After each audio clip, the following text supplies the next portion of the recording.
9 News broke the story today that the Hamilton County Coroner is not going to give a cause of death after looking at the Everett Howard case for 10 months.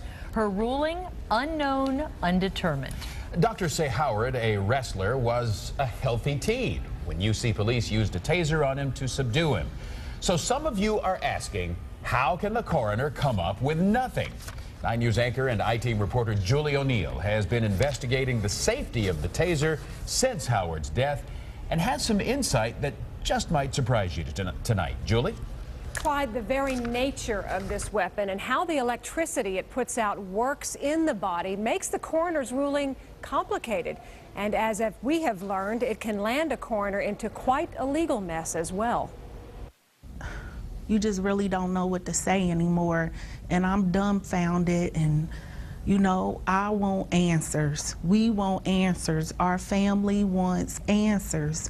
We lost a link in our chain, and we want to know why. And no one can tell us why.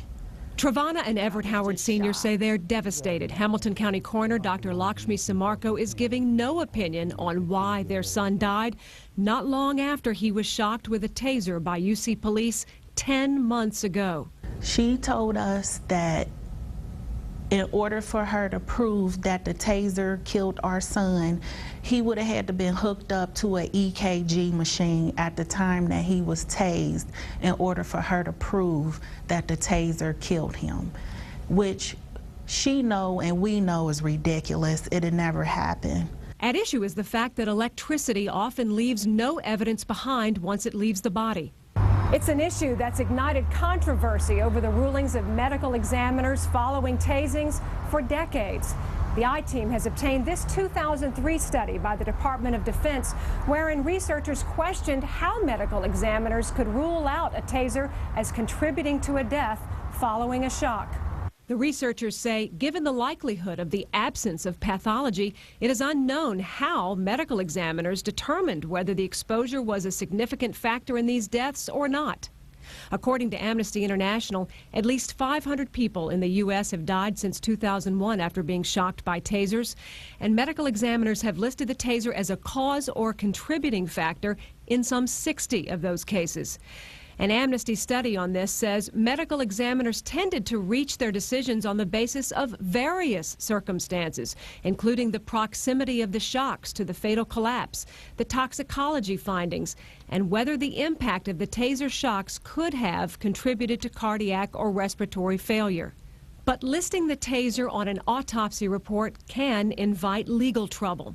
Here in Ohio, Chief Summit County Medical Examiner Lisa Kohler ruled the taser was a factor in 3 Akron area deaths, but Taser International, the weapon's maker, sued her, saying in essence she didn't have the evidence. And the court ruled Kohler had to remove all references to taser from her ruling. The former president of the National Association of Medical Examiners responded.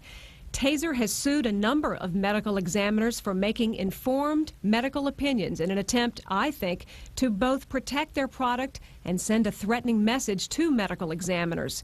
He called it dangerously close to intimidation. Meantime, the Howards say they're no closer to healing after so much waiting. It hurts to know that somebody has had your kid's heart for 10 months. You know, his heart is not even buried with him. You know, it's been cut, mutilated, basically, probably, you know, in pieces, and no answer.